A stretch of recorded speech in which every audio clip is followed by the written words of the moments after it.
এদেশের একটা মানুষের বিবেক যদি জাগ্রত থাকে, জীবনেও কোনো জালেমকে এদেশে আর আসতে দেওয়া হবে না ইনশাআল্লাহ। কোনো জালেমকে আমরা সামনে চেয়ারে মেনেও নিতে চাই না। কিছু মানুষ উস্কানিতে এখনো পা দিচ্ছেন, আমি আশা করবো আপনারা কারো উস্কানিতে পা দেবেন না। এদেশে এখন সব আমরা এক।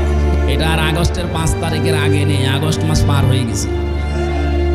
এখনো পর্যন্ত পৃথিবীর ইতিহাস আমি যা জানি, যারা পালিয়ে গেছে কোনো স্বৈরাচার, এরা আবার ফিরে এসেছে আমি আজও শুনিও নি, কোনো জায়গায় পড়িও নি। 805 বছর আগে পালিয়েছিল লক্ষণ সেন, ফিরে এসেছে না? আছে। আশরাফ ঘানি পালিয়েছে, এসেছে। আসাদ পালিয়েছে, এসেছে। উনিও পালিয়েছে, আসবে না। যারা মনে করেন না আমি আশায় বুক বেঁধে আছি, আপা চট করে আসবে, আসবে কি করে? 165টা মামলা তার নামে, তাও বড় বড় মামলা, গণহত্যা। একটা হত্যা করলেই তো তার ফাঁসি হয়ে যায়। কতগুলো মানুষ, 2732 জন মানুষ হত্যার সাথে সে দায়ী। শুধু তো 24 সালে আর 2006 থেকে শুরু করলে কত মানুষ হিসাবের বাইরে। আপনি কি করে হিসাব দেবেন? আপনি যে আশায় বসে আছেন যে আসবে, আসবে কি করে?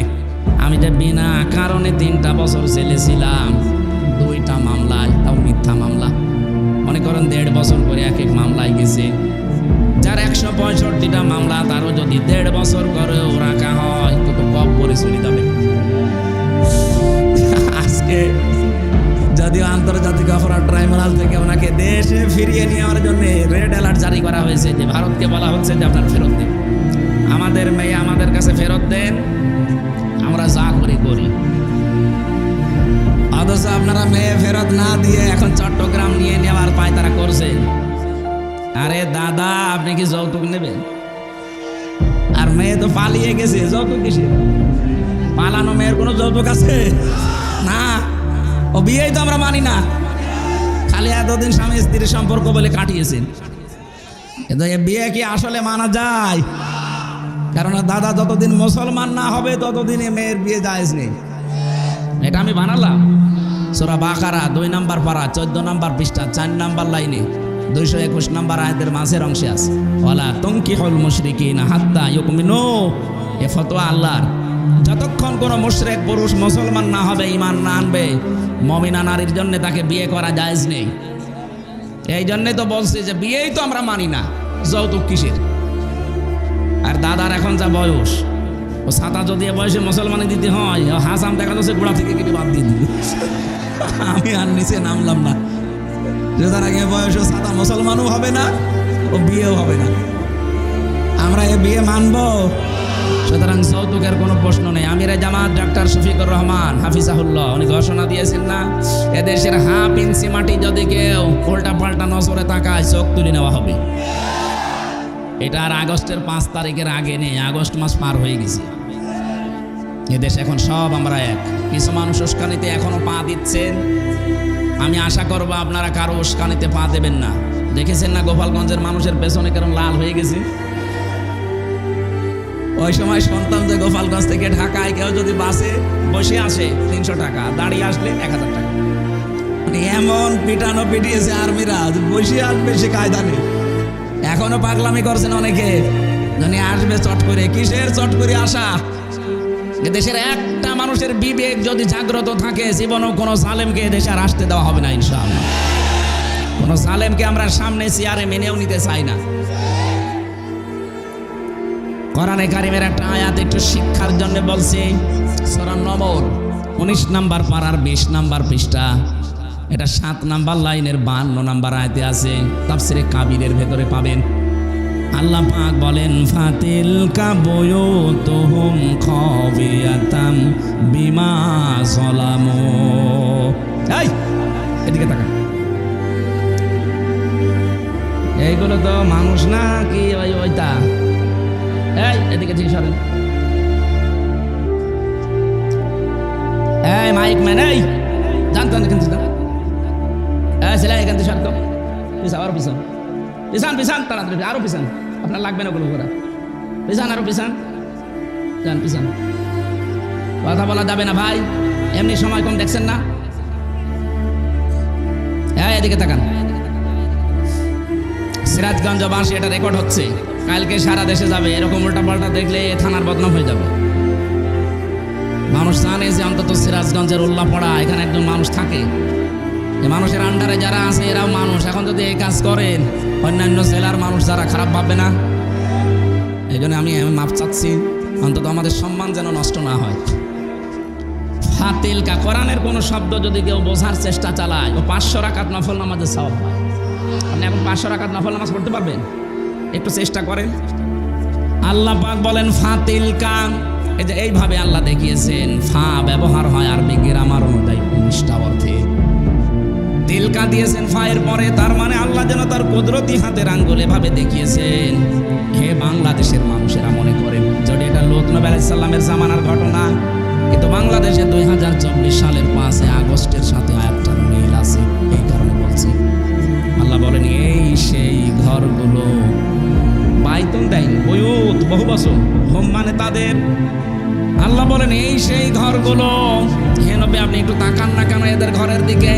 খবিয়াতান, আমি জনশূন্য করে দিয়েছি, পরিত্যক্ত করে দিয়েছি। বিমা যালামু, তাদের জুলুমের কারণে।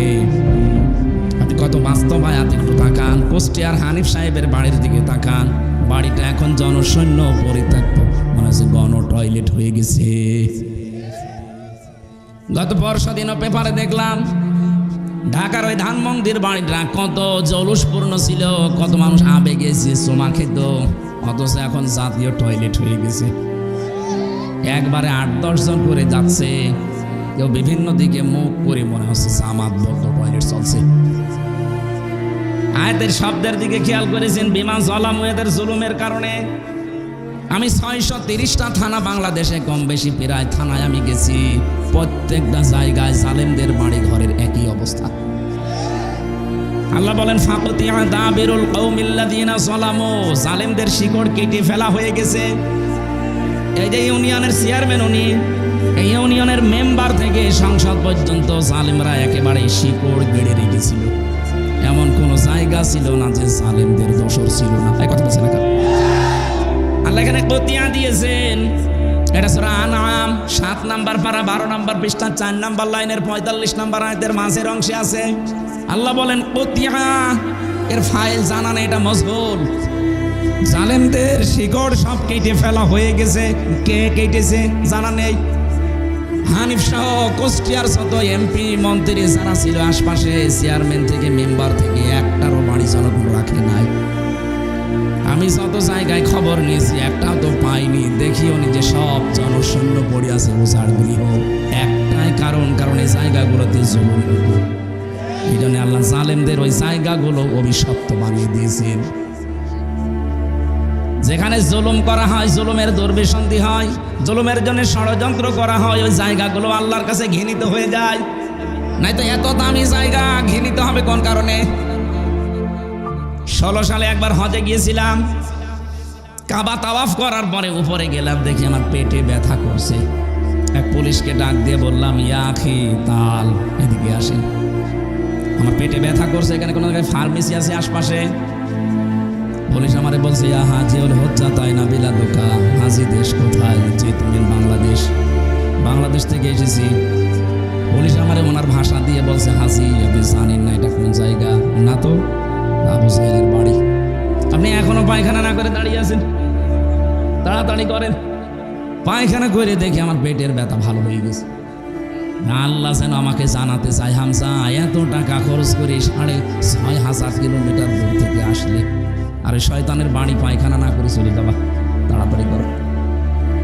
আমার তো মনে হচ্ছে 1,500 বছর পরে এখন ঠিক এই দেশের জালেমদের বাড়ি ঘরগুলো আল্লাহ আবু জাহেলের বাড়ির মতো বানিয়ে দিয়েছে। হানিফ সাহেবের মতো এত বড় স্থানীয় নেতা, তার আঙ্গুলের ইশারায় দেশ দুলত, তার বাড়ির দিকে তাকান, এখন জনশূন্য, কুকুরও থাকে না। এ পর্যন্ত আল্লাহ বলে শেষ করেননি, পরেরটুকু আমাদের জন্য। এবার খেয়াল করেন, ইন্না ফি যালিকা লাআয়াতাল লিকাউমিন ইয়ালামুন। যারা আরবি গ্রামার বোঝে, আয়াতটা আল্লাহ 2টা তাকিদ দিয়েছেন, ইন্না আর লাম। আল্লাহ বলেন অবশ্যই এর ভেতরে শিক্ষা আছে যারা জ্ঞানী তাদের জন্য। এত এত বড় জালেমদের শিকড় যদি আমি আল্লাহ কেটে ফেলতে পারি, এখনো পর্যন্ত অনেকে ক্ষমতার থালা হাতে পায়নি, তাই তাদের চরিত্র মানুষের কাছে উন্মুক্ত, তারা এখন চাঁদাবাজি আরম্ভ করেছে। আপনি মানুষ। আমির জামাত ডাক্তার শফিকুর রহমান হাফিজাহুল্লাহ ঘোষণায় দিয়ে দিয়েছে, দেশে চাঁদাবাজি আমরা করি না, কাউকে করতে দেব না। আপনি কোন মহারথী যে আপনাকে চাঁদা দেওয়া লাগবে? আর ইসলাম যদি আসে সব চাইতে আগে বন্ধ হবে এই বাংলাদেশ থেকে দুর্নীতি। কথা বলেন না কেন? 2 নম্বরে চাঁদাবাজি। এটা যে কত বড় জঘন্য অপরাধ, যাদের কাছে এগুলো করা হয় তারা জানে। যারা এগুলো করছেন আমি আশা করব আপনারা থামবেন। আপনারাও মজলুম, আমরাও মজলুম, কিন্তু আপনারা আমাদের চাইতে বেশি না। এই বাংলাদেশে না, এই পৃথিবীর ইতিহাসে আমার মনে হয় সাহাবায়ে কেরামের পরে সবচাইতে বেশি মাজলুম এবং কোণঠাসা একামত দিনের লোকেরা। এখানে গল্প করে গেলা পরে পরে ইচ্ছে বলা যাবে না, আগে শোনেন তারপরে।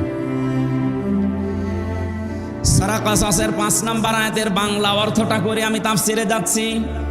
রব্বুল আলামিন আমাদের আশার বাণী শুনিয়েছেন, নুরিদু আন্নামুন্না আলাল্লাযীনা ইসতাদঈফু ফিল আরদ। আল্লাহ পাক বলেন আমি একটা ইচ্ছা করেছিলাম। একটু ভালো করে বলেন তো ইচ্ছাটা কার? আরো জোরে। ফাআলুল লিমা ইউরিদ, আমি যা ইচ্ছা তাই। কথা বলেন না কেন? আমি যা ইচ্ছা তাই। ইন্নামা আমরুহু ইযা আরাদা শাইআন আইয়াকুলা লাহু কুন ফায়াকুন। যদি আমি কোনো কাজের ইচ্ছা করি শুধু কোন বলি, সঙ্গে সঙ্গে ফায়াকুন হয়ে যায়। হাজার হাজার বছর আগের একটা কাহিনী। আল্লাহ বলেন ফেরাউন ওই সময় জাতিকে বিভিন্ন দলে বিদলে বিভক্ত করে একটা মাত্র দলকে সে দুর্বল করে রেখেছিল, কোণঠাসা করে রেখেছিল। আপনি তাকান বাংলাদেশের দিকে, আমাদের ভেতরেও হাজার হাজার দলে আমাদেরকে বিভক্ত করে রেখেছে এই লেডি ফেরাউন। ওই সময় ছিল পুরুষ ফেরাউন।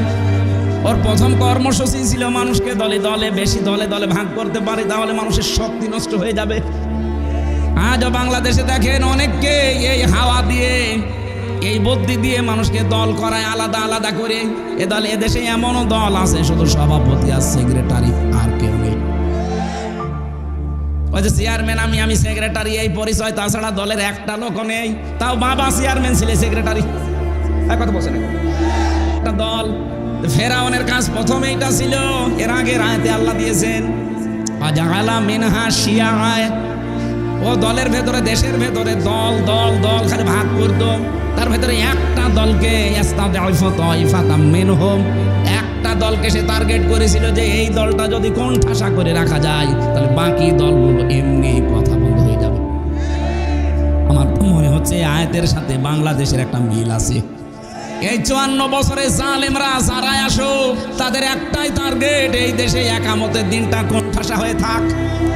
এমনকি বিশ্বের বহু মানুষ এইটাই চাচ্ছে যে এরা কোণঠাসা হয়ে থাক, এরা দুর্বল হয়ে থাক, এরা জুলুম নির্যাতন অত্যাচারের স্টিম রোলার দিয়ে এদেরকে যদি দাবিয়ে রাখা যায়, বাকি যে ছোটখাটো সভাপতি সেক্রেটারি সাদাই হয়ে যাবে। আল্লাহ বলেন আমি একটা কাজ করলাম, আমি ইচ্ছা করলাম যে এই দুর্বল দলটার উপরে মানান করতে। মানান মানে অনুগ্রহ, দয়া। আমি আল্লাহ তাদের উপর একটা দয়া করার ইচ্ছা করলাম। ওয়ানাজালাহুমা ইম্মাতান, আমি আল্লাহ চাইলাম তাদেরকে জমিনের নেতা বানিয়ে দেব। ওয়ানাজালাহুমুল ওয়ারিসিন, জমিনের ওয়ারিস তাদেরকে আমি আল্লাহ বানাবো। ঠিক আমার মনে হচ্ছে 2024-এর 5 আগস্টের পর থেকে আয়াতটা আল্লাহ নতুন করে দেখাচ্ছে। এতদিন যাদেরকে আপনি কোণঠাসা করে রেখেছিলেন ওদেরকে আল্লাহ এখন একটু মনন করেছে, ওদেরকে জাতির নেতা বানিয়ে দিচ্ছে। কথা বলছেন এখন শুধু নেতা না, জমিনের উত্তরাধিকারী আল্লাহ বানাবে। কেন বানাবে আল্লাহ পরের আয়াতে দিয়েছেন, সূরা কাসাস 6 নম্বর আয়াত, অনুমাক্কিনা লাহুম ফিল আরদ। আল্লাহ পাক বলেন আমি জমিনে তাদেরকে শাসন ক্ষমতা দিয়ে দেব। অনুরিয়া, আমি দেখাতে চাই ফেরাউনকে, ও হামানকে, ও জুনুদাহুমা, এবং তার দলের লোক সৈন্য বাহিনীকে, মিনহুম মা কানু ইয়াহদারুন, এই মানুষগুলো পৃথিবীতে যাদেরকে বেশি ভয় পেত আমি আল্লাহ তাদেরকে জমিনের শাসন ক্ষমতা দিয়ে তাদেরকে দেখাবো।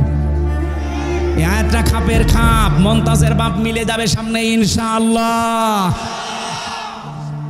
কোরআনের পাখি আল্লামা শহীদ দেলাওয়ার হোসাইন সাইদি রহমতুল্লাহ আলাইহি জীবনে যতগুলো স্বপ্নের কথা বললেন, একটা স্বপ্নকেও আল্লাহ বাদ দেয়নি, সবগুলো দেখিয়েছেন। এমনি দেখাননি।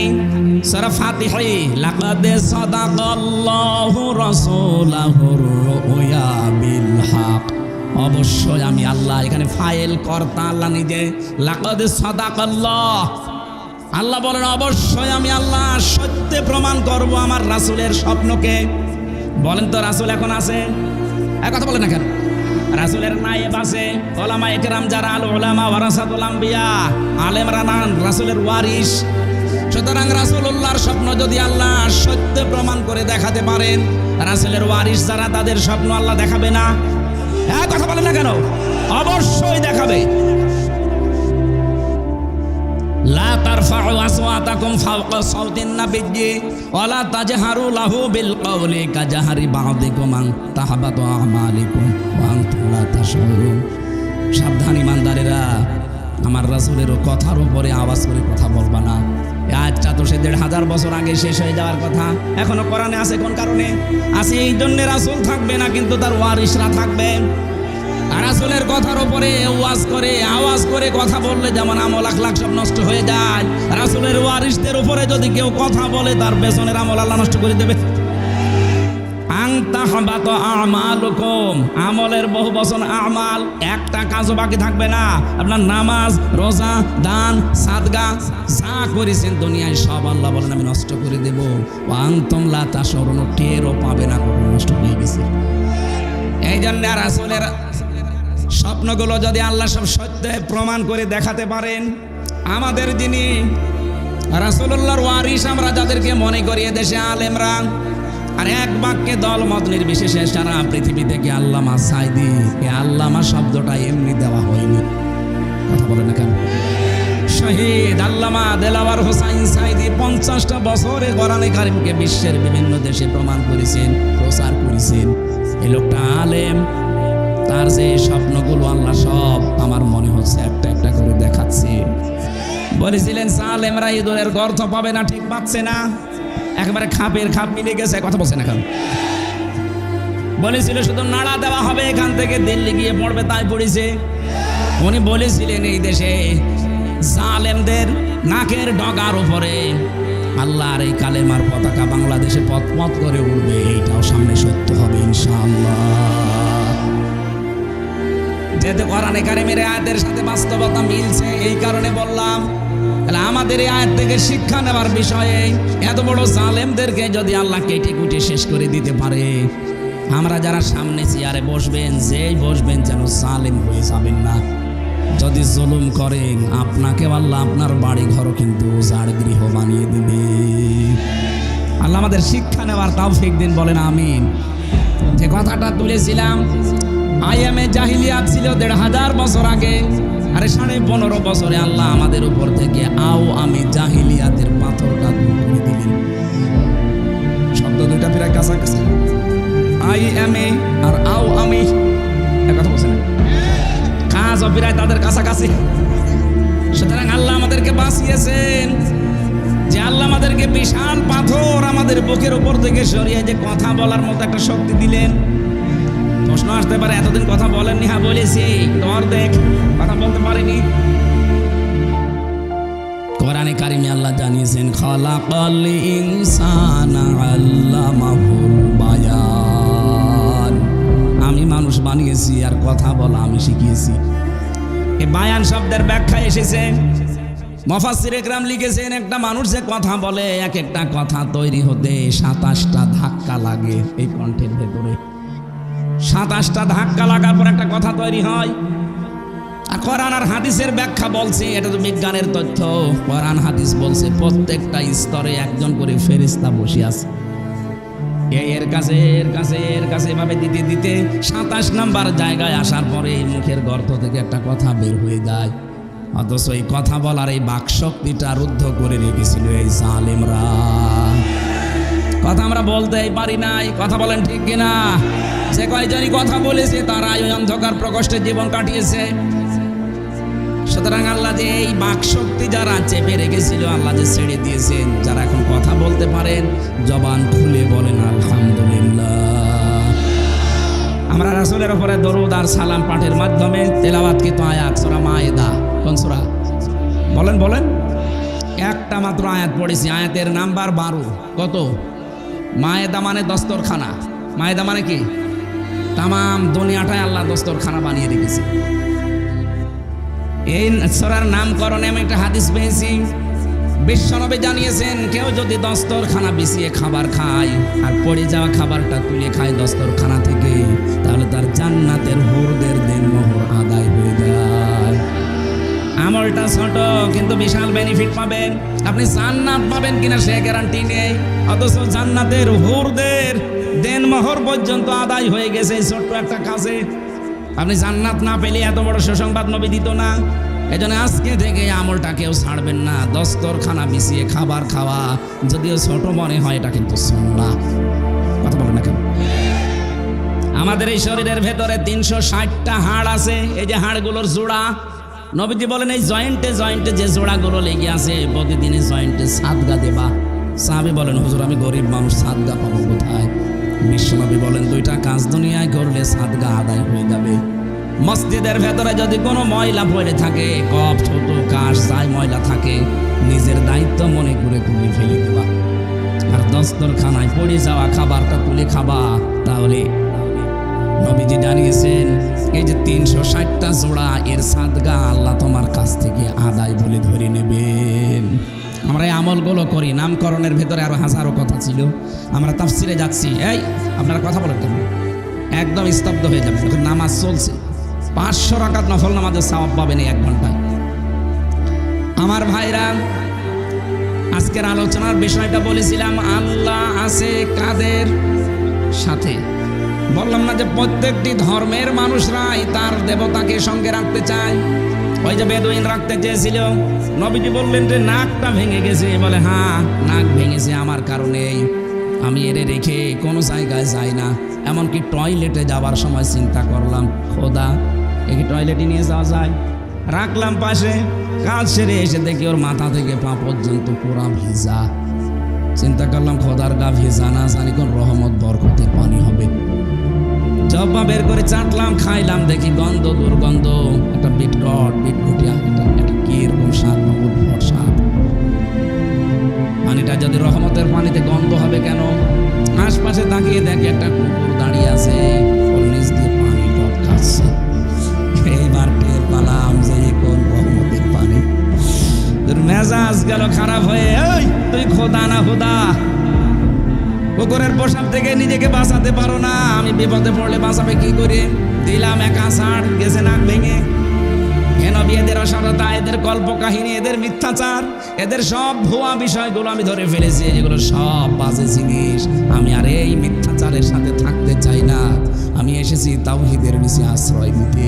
দয়া করে আপনি আমাকে পড়িয়ে দেন লা ইলাহা ইল্লাল্লাহু মুহাম্মাদুর রাসূলুল্লাহ। আমার মনে হয় সেই সময় এখন এসে গেছে। আজ হাজারো মানুষ তাদের ভুলটা অন্তত আজ করতে পেরে বিবেকের তাড়নায় তারা ফিরে আসতেছে। গত বর্ষা দিন যশোরে কলেজের অধ্যাপককে আমি শুধু 3 মাস বলেছিলাম, স্যার আপনি একজন বিসিএস ক্যাডার, আপনার ঈমান নেই কিন্তু আপনার বিবেক আছে।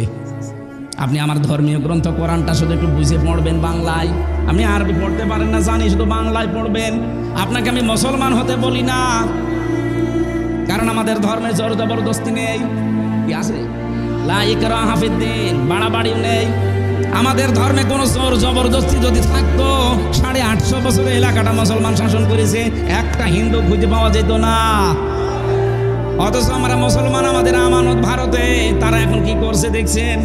মসজিদগুলো ভেঙে ভেঙে মন্দির বানাচ্ছে। 500 বছর আগে এখানে মন্দির ছিল।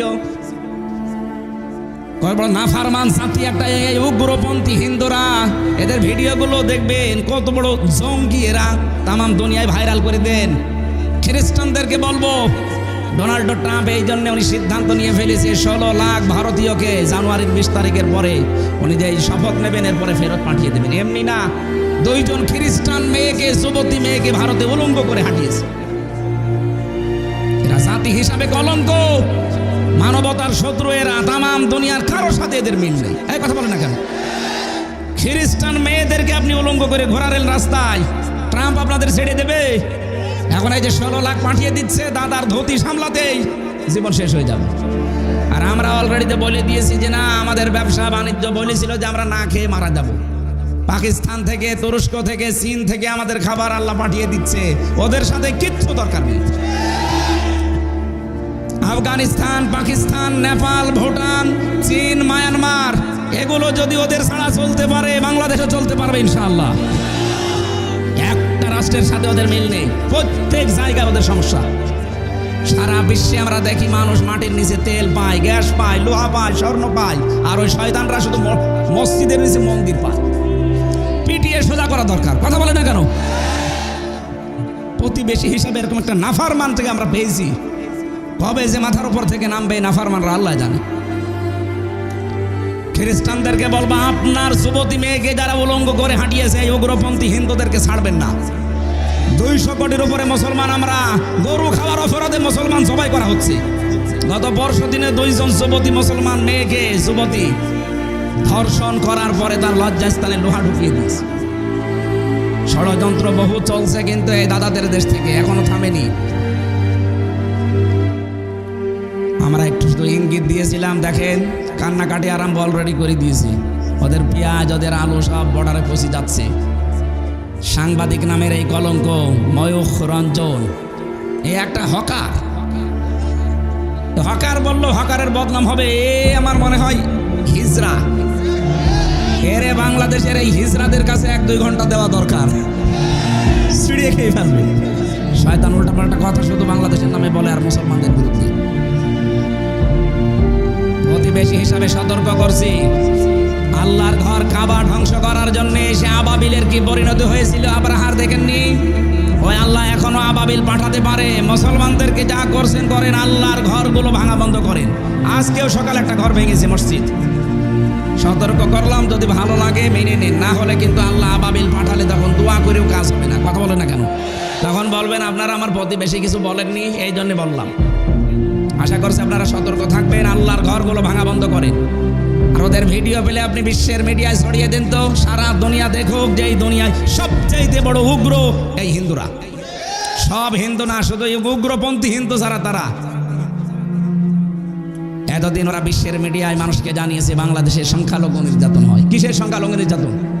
গত পরশু দিন এই যে পঞ্চগড় আর মাগুরা, ঝিনাইদহ, 2 জায়গা থেকে 2টা মেয়ে গেছে ভারতে চিকিৎসার জন্যে। সাংবাদিক ওই ময়ূখ রঞ্জনের মতো একজন হকার, মলম বিক্রেতা, ও এসে বলছে, আপনি বলেন যে বাংলাদেশে আপনার মেয়েকে রেপ করা হয়েছে, বাংলাদেশে আর টিকতে পারছি না, এই কারণে আমরা পালিয়ে এসেছি। মেয়েটা একেবারে মানে গরম ভাতে ছাই দিয়েছে। কি বলেন আপনি? আমরা এসেছি আমার মেয়ের হাতের চিকিৎসা করাতে। আর ওই দেশে আমরা যে আগস্টের 5 তারিখের পর থেকে সবচাইতে বেশি শান্তিতে আছি, মানে স্বর্গে আছি। সাংবাদিকের মুখ গেছে একেবারে বিড়ালের মতো। কি ষড়যন্ত্র চলছে দেখেছেন, যে এইটা নিয়ে বিশ্বের মডেলদেরকে দেখাবে, এই দেখেন। এই জন্য অন্য কোনো প্রেসক্রিপশনে ঔষধে কাজ হচ্ছে না। এই জন্য বারবার পালিয়ে তো বসে নেই, ওখান থেকে বারবার শুধু টার্গেট করে হিন্দুদেরকে দিয়ে কাজে লাগাতে চাচ্ছে। হিন্দুরাও অত পাগল না, এগুলো সব তার উগ্র না। কথা বলে না কেন? গোবিন্দ পরামানিক অলরেডি বলে দিয়েছে যে এই দেশে জামাত ইসলামী বাংলাদেশ এবং আলেম ওলামাদের কাছে এই দেশের হিন্দুরা সবচাইতে বেশি নিরাপদ। এবার নেন ঠেলা খান, আপনার ভাই এই কথা বলেছে। এদের সবাই চাই যে আল্লাহ আমার সাথে থাক। সে ভগবান বলেন আর দেবতা বলেন আর চাই বলেন, আমরাও চাই আল্লাহ যেন আমাদের সাথে থাকে। আমরা চাই না? মুসা আলাইহিস সালাম 12 জন নকিব দলপতি, এখন বাংলাদেশে মনে করেন 12 জন মন্ত্রী। 12 জন মন্ত্রী নিয়ে আমেরিকায় গেছে, যেহেতু তামাম দুনিয়ার মডল। এদিকে তাকান, 12 জন মডল নিয়ে গিয়ে উনি 12 জন এমপি নিয়ে গেছে, মনে করেন মন্ত্রী। আমি বাংলায় বোঝাচ্ছি কারণ সহজে বুঝবেন। মুসা নবী 12টা গোত্র থেকে 12 জন নকিব, দলপতি, সর্দার, মন্ত্রী মনে করেন, এদেরকে নিয়ে গেলেন আল্লাহর কাছে। ডাক দিয়ে বলেন, রব্বুল আলামিন, রব্বি আরিনি, আমরা দেখতে চাই তোমাকে। আল্লাহ বলেন, লাং তারানি, আমাকে দেখা যাবে না। বলেন তো মুসা নবীর মতো পাওয়ারফুল একজন নবী, এত বড় নবীকে যদি আল্লাহ লাং তারানি বলেন না, কখনো দেখা সম্ভব না।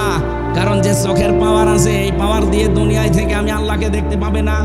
অথচ বাংলাদেশে কত ভণ্ড আছে, পীরের নামে কলঙ্ক এগুলো, এই মানুষগুলো নাকি আল্লাহর সাথে সরাসরি দেখা হয়। যদিও আমাদের রাজশাহী, খুলনা এই বিভাগের মানুষগুলো এখনো সতর্ক আছে, কিন্তু এই ঝামেলায় পড়ে আছে চট্টগ্রাম আর সিলেটের মানুষেরা। ওদের তো ঘরে ঘরে পীর, আর সব নাকি আল্লাহর সাথে দেখার কথা হয়। মুসা নবীকে আল্লাহ বলছিলেন তারানি, কখনো সম্ভব না দেখা। নবী যদি না পারে, এরা পারে কি করি? এগুলো সব ভণ্ডামি, এই ভণ্ডামি কথা বিশ্বাস করবেন না। কথা বলছেন? আলহামদুলিল্লাহ, এটা রেকর্ড হচ্ছে বলে বললাম। আমার সিরাজগঞ্জবাসী হযরতে মুসা ডাক দিয়ে বলেন, রব্বুল আলামিন, এরা তো দেখতে চায় তোমাকে। আল্লাহ বলেন সম্ভব না, কিন্তু আমি তোমাদের সঙ্গে আছি।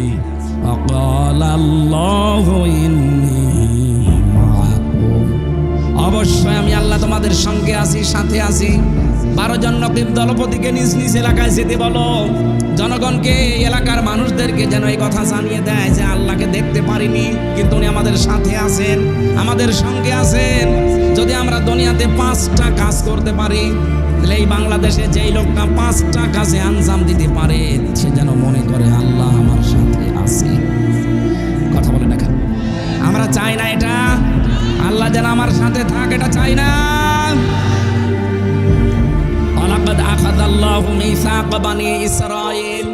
অবশ্যই আমি আল্লাহ, শব্দ শুরুই করেছেন লাকাদ দিয়ে।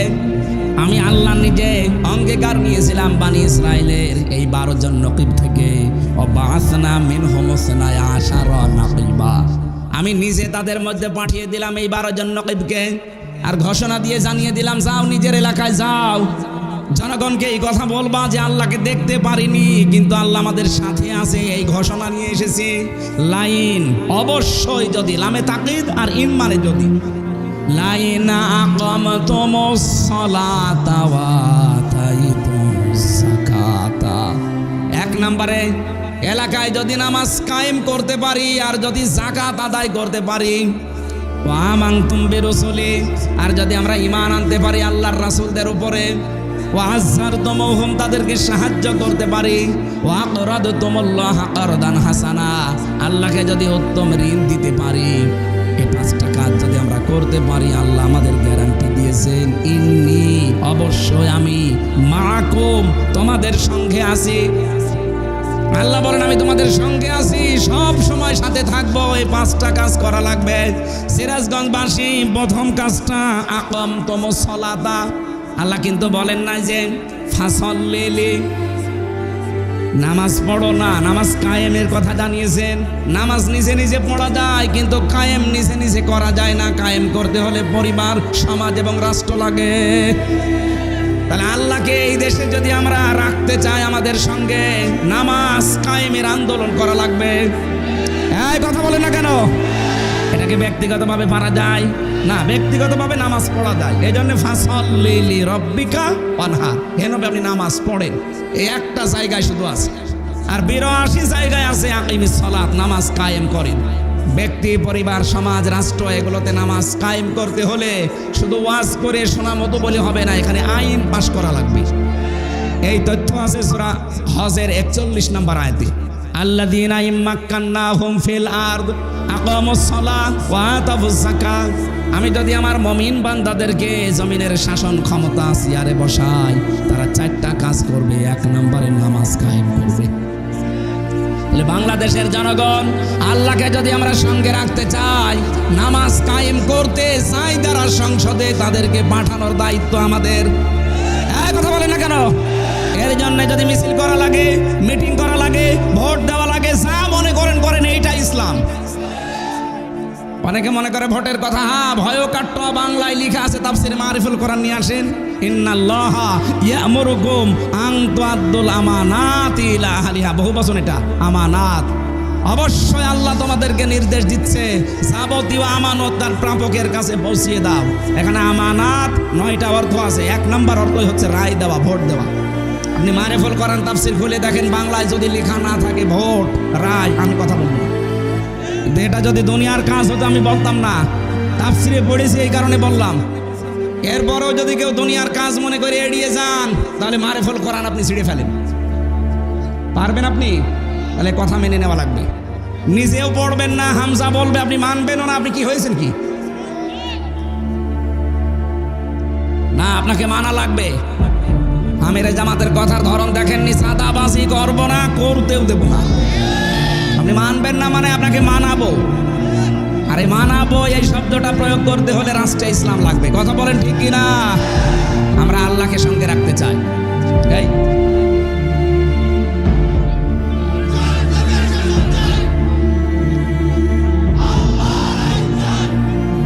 আলহামদুলিল্লাহ।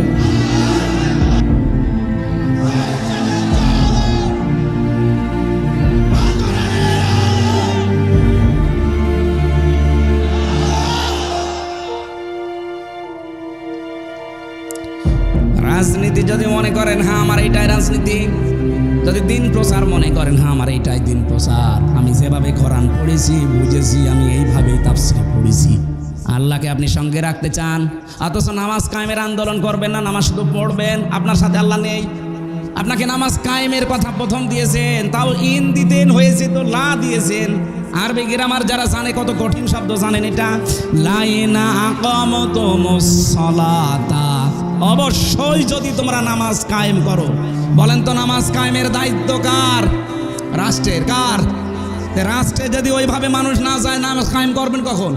300 এমপির ভেতরে অন্তত 151 জন হওয়া লাগবে মাওলানা রফিকুল ইসলাম খানের মতো, যারা এই বিলটা আনতে পারে। এই কথা বলেন।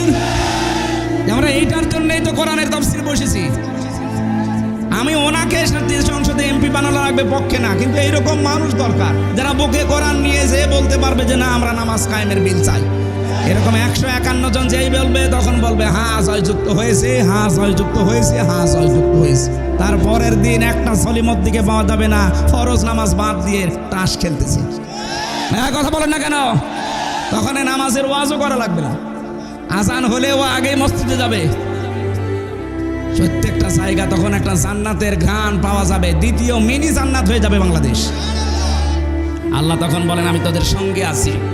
এটা রাজনীতি মনে করছেন? এই ভোট শব্দটা বললাম কোন কারণে? সূরা নেসা 5 নম্বর পারা 10 নম্বর পৃষ্ঠা 11 নম্বর লাইনের 85 নম্বর আয়াত। মাই ইয়াশফা শাফাআতান হাসানাতান ইয়াকুল্লাহু নাসিবুম মিনহা ওয়া মাই ইয়াশফা শাফাআতান সাজ্জিয়াতান ইয়াকুল্লাহু কিফলুম মিনহা। কেউ যদি ভালো কাজে সুপারিশ করে, রায় দেয়, ভোট দেয়, সমর্থন দেয়, আল্লাহ বলেন ও ভালো কাজ করে যা পাবে, তুমি শুধু রায় দিয়ে তাই পাবে। এই লোকটা যদি সে নামাজের বিলটা আনতে পারে, এরকম 151 জন বাংলাদেশে যদি নামাজ কায়েম হয়, 18 কোটি মানুষ নামাজ পড়বে। আপনি একটা ভোট দিয়ে 18 কোটি মানুষের নামাজে সওয়াব। আর উনি যদি যে মদের আইন পাশ করে, সারা 18 কোটি মানুষ মদ খেলে যে গুনাহ হতো ওনার আমল নামায় তো যাবে। আপনি একটা রায় দিয়ে ওই গুনাহ আপনার আমল নামায় যাবে। অত সহজ মনে হচ্ছে ইসলাম? খালি বলা এটা দুনিয়ার বিষয়, বলার দরকার কি? কি দুনিয়ার বিষয়? দুনিয়ার কোনো বিষয় নেই, সব আখিরাতের বিষয়। কারণ এইটা দিয়ে আপনার আখিরাত তৈরি হবে। এই জন্যই মোনাজাতে প্রথম বলা হয় রব্বানা আতিনা ফিদ দুনিয়া হাসানা। আগে কেউ কি বলে আল্লাহ আখিরাতে আগে দিও তারপর দুনিয়ায় দিও? আগে দুনিয়া তারপরে আখিরাত। কারণ দুনিয়া যদি ঠিক না থাকে আখিরাত তো ঠিক থাকবে না। এই জন্য আমরা চাই আগে দুনিয়া ঠিক করতে। কথা বলেন না কেন? যদিও আমাদের নিয়ে সারা পৃথিবীতে ষড়যন্ত্র চলছে, কিন্তু আল্লাহ যদি আমাদের সঙ্গে থাকে কোনো ষড়যন্ত্র কাজ হবে না, সব ছিন্ন ভিন্ন হয়ে যাবে ইনশাআল্লাহ। এই জন্য আয়াতের প্রথম শব্দ এটা, লাইন আকামতুমুস সালাত, নামাজ কায়েম করো এলাকায়। ওয়াকাল আল্লাহু ইন্নী মাআকুম, আমি আল্লাহ নিজে তোদের সঙ্গে আছি। নবীজি নিজে আবু বকরকে নিয়ে যখন গারে সরে পালিয়েছিলেন, তখন বলেছিলেন ইদহুমা ফিল গার ইদ ইয়াকুলু লিসাহিবিহি লা তাহজান ইন্নাল্লাহা মা'ানা। স্মরণ করো এই সময়ের কথা, যখন গুহার ভেতরে তার সাথীকে মুহাম্মদ রাসূলুল্লাহ বলেছিলেন কোনো ভয় নেই, কোনো চিন্তা নেই, আমরা দুইজন না, আমাদের সাথে কে আছে? এই জন্য মা মানে সঙ্গে থাকা, সাথে থাকা। আল্লাহ পাক বলেন আমি আল্লাহ নিজে সঙ্গে আছি। ওই সময় যেমন হেরা গোয়াকে গারে সরার ওই গুহায় ছিলাম, আমি আল্লাহ সঙ্গে থাকার কারণে কঠিন বিপদ থেকে বাঁচালাম। মাকড়সা জাল বিছিয়ে দিল, কবুতরের ডিম বেড়েছে, কাফেরদের একটা ধাঁধা লেগে গেছে। এই বিশ্বেতে যত ষড়যন্ত্র হচ্ছে বাংলাদেশ নিয়ে, বিশেষ করে প্রতিবেশী, এদের দ্বারা সত্যি যদি দলমত নির্বিশেষে নামাজটা রাষ্ট্রীয়ভাবে কায়েমের ব্যবস্থা হয়, আল্লাহ সাথে থাকবে, কোনো ষড়যন্ত্রে কাজ হবে না। আমরা এটা চাই না। 2 নম্বরে যাকাত ভিত্তিক অর্থনীতি কায়েম করবা। এটা তো আর ওয়াজের কাজ না, এটা আইনের কাজ। এ বাংলাদেশে বহু মানুষ আছে নামাজ পড়ে, রোজা রাখে, হজ করে এসেছে, কিন্তু যাকাত কি ও জানেও না, দেয়ও না। এবং কি অর্থনীতি কি, ইসলামী অর্থনীতির পাঠ ও কিচ্ছু জানে না, অথচ পীর হয়ে বসে আছে, বিশাল আলেম, অর্থনীতির একটা সাবজেক্টও জানে না। এই যে এত বড় একটা বিশাল ইবাদত, মুশারাকা আছে, মুদারাবা আছে, মুরাবাহা আছে, বায়ে সালাম আছে, বায়ে মুআজ্জাল আছে, বায়ে ইস্তিসনা আছে, বায়ে ওয়াহিদা, 28টা চ্যাপ্টার আছে, একটাও জানে না যে আপনার এটা ইবাদত না। একটা অর্থনীতি যে একটা ইবাদত অনেকে জানে, অথচ 2 নম্বরে আল্লাহকে সঙ্গে রাখতে চাইলে অর্থনীতির কথা আল্লাহ দিয়েছেন, ওয়াতাইতুমুজ যাকাত, যাকাত ভিত্তিক অর্থনীতি কায়েম করো। বাংলাদেশে ইসলামী ব্যাংক চেষ্টা চালিয়ে যাচ্ছে। অনেকে বলে ইসলামী ব্যাংক আর এই সোনালী, চৈতালি, রূপালী সব এক। কে বলেছে আপনাকে এক? ওরা তো সরাসরি হারাম কাজে জড়িত। এরা চেষ্টা চালাচ্ছে, যতদিন যাকাত ভিত্তিক অর্থনীতি কায়েম না হবে ততদিন এরাও পারবে না। কিন্তু এদের গোনা হবে না। কারণ কি? নবীজি নিজে 13 বছর মক্কায় থাকতে নামাজ পড়েননি। নামাজ পড়লেন কাবা শরীফের দিকে, অথচ 360টা মূর্তি। কি করে নামাজ পড়লেন? কাবার ভেতরে 360টা মূর্তি নিয়েই তিনি নামাজ পড়েছিলেন, কারণ ওটা সরানোর ক্ষমতা তার। বলেন বলেন। অথচ ওই নবী মদিনায় দিয়ে ক্ষমতা নিয়ে যখন আসলেন, মূর্তিগুলো ভেঙে ফেলে দিলেন। এবার আবার নামাজ আরম্ভ করলেন। এবার নামাজ হয়নি, আগেরটা হয়নি। ইসলামী ব্যাংক বাংলাদেশ যতদিন চেষ্টা চালাচ্ছে, যাকাত ভিত্তিক অর্থনীতি যতদিন কায়েম না হবে ততদিন এদের গোনা নেই। আপনি নির্দ্বিধায় এখানে লেনদেন করবেন, গোনা হলে এর শরিয়া বোর্ড আছে, তাদের হবে। এই জালেমরা এসালামের মাধ্যমে 80,000 কোটি টাকা এখান থেকে লটপাট করে ব্যাংকটাকে ধ্বংস করে দিয়েছে। নিজে তো একটা ব্যাংক বানাতে পারো না। ইসলামী অর্থনীতি একটা ইবাদত। এই ইবাদতটা দাঁড় করিয়েছিল সাজ্জাদ আবুল আলা মওদুদী রহমাতুল্লাহ আলাইহি। শয়তান পীর হয়ে বসে আছে, ইসলামী অর্থনীতির একটা চ্যাপ্টারও জানে না, নামাজ কি তাও জানে না। বাংলাদেশে 48,000 পীর। আমি অহংকার করে বলছি না, এমনিতেই জানার জন্যে। 48,000 পীর। এই আয়াতের প্রথম 2টা অংশ 48,000 পীরের কাছে দিন। আকিমিস সালাত আতুজ যাকাত। নামাজের কথা হয়তো মোটামুটি কিছু বলতে পারবে, কিন্তু ইসলামী অর্থনীতি, যাকাত, এটার একটা পয়েন্টও বলতে পারবে না, এবং ও জানেও না, কারণ এগুলোর আলোচনা আমাদের দেশে হয় না। অথচ নবী নিজে মুদারাবা করেছেন, মুশারাকা করেছেন, মুরাহাবা করেছেন। মুদারাবার সংখ্যা হচ্ছে আমি শ্রম দেব, আপনি টাকা দেবেন। নবীজি নিজে শ্রম দিয়েছিলেন, হযরতে খাদিজা টাকা দিয়েছিল। এই কথা বলছেন না কেন? নবীজি নিজে করে দেখালেন, আপনি পারবেন না মানে? ইসলামী ব্যাংক তো ওইটাই করে মুদারাবা হিসাবে, আপনার টাকা আর ওনাদের শ্রম। ওনারা বিভিন্ন জায়গায় এগুলো খাটায়। লাভ হলে লাভের ভাগ নেওয়া লাগবে, লস হলে লসের ভাগ নেওয়া লাগবে, এটা লেখা থাকে। আর অন্য ব্যাংকে এটা নেই, খালি রেখে যান, বাবা শাহজালাল সব হালাল। এখানে বহু মানুষ এমন বসে আছেন, আমি জানি না এই এলাকায় আছে কিনা, যেহেতু গ্রাম অঞ্চলে, এই জন্য মনে হচ্ছে ওই যে টাকা ছেড়ে রাখে, টাকা আসে। 1000 টাকা দিলে 1 মাসে আরো 200 টাকা বেশি দেয়, 1200 টাকা। এটা মায়ের সাথে জেনা করার গোনা হচ্ছে। এই গোনায় যারা লিপ্ত তাদের নামাজ হচ্ছে, রোজা হচ্ছে, হজ করে আসলে হজ হচ্ছে। সুতরাং এই গোনা যারা করছেন তাদের এই মুহূর্তে তওবা করা লাগবে, ওই টাকা ছেড়ে দেওয়া লাগবে। আসল টাকা নিয়ে বাকি লাভ খাবেন না। কারা কারা রাজি আছেন দেখি? ও এলাকায় তো আছে মনে হচ্ছে। এই হাত নামান। আমি মনে করলাম নেই। আপনারা এই কাজ করেন, হাত দিলেন কেন? যারা করেছেন তারা টাকা ফেরত নিয়ে নেবেন, খালি আসল টাকাটা। এই যে আকরাদতুমুল্লাহ কারদান হাসানা, আল্লাহকে যারা উত্তম ঋণ দেয়, আপনি একজন মানুষকে দান করার চাইতে যদি ধার দেন, ঋণ দেন, ডবল সওয়াব পাবেন। একদিকে তার উপকার আর একদিকে ঋণ দেওয়া। সুবহানাল্লাহ বলতে পারেন না? এই শব্দটার ভেতরে লক্ষ লক্ষ কথা আছে। আমাদের শহীদ আল্লামা মতিউর রহমান নিজামী রহমতুল্লাহ আলাইহি, ওনার স্ত্রীর আজকে মাহফিল আমার পাবনাতে। শামসুন নাহার নিজামী মোহতারামা আমার শ্রদ্ধাভাজন। এই জন্য আমার মনে হয় এখন আমি আর চালাতে পারছি না। আমি 9টা থেকে 10টা 1 ঘন্টা সময় চেয়েছিলাম, 1 ঘন্টা 10 মিনিট হয়ে গেছে। আগামীতে আসলে আমি আবার কথা বলবো এই আয়াত নিয়ে। পড়াটা শেষ করতে পারলে এবং মেয়েদের যে 5টা পয়েন্ট ছিল বলতে পারলে ভালো হতো। আপনারা যা সাজিয়েছেন আমি খুশি, অনেক সুন্দর লাগছে। যতটুকুই বলেছি যদি মেনে চলতে পারেন আলহামদুলিল্লাহ, আল্লাহুম্মা আমিন। লা ইলাহা ইল্লা আনতা সুবহানাকা ইন্নী কুনতু মিনাজ জালিমিন। রব্বানা যালামনা আনফুসানা ওয়া ইল্লাম তাগফির লানা ওয়া তারহামনা লানাকুনান্না মিনাল খাসিরিন। রব্বুল আলামিন, বড় আশা নিয়ে হাত তুলেছি, যতটুকু কথাই সিরাজগঞ্জ পাড়া খান পাড়ার মাটিতে বললাম, আল্লাহ তাআলা যত মানুষ আমরা শুনেছি আমাদেরকে জীবনে প্র্যাকটিক্যালি আমল করার তৌফিক দাও। এ বিশাল আয়োজন দেখো, কত সুন্দর করে এলাকার মানুষেরা সাজিয়েছে, মনে হচ্ছে বাসর ঘর সাজিয়েছে কোরআনের জন্য। যারা এত পাগল, এই মানুষগুলোকে তুমি কোরআনের সংসদ উপহার দিয়ে দাও।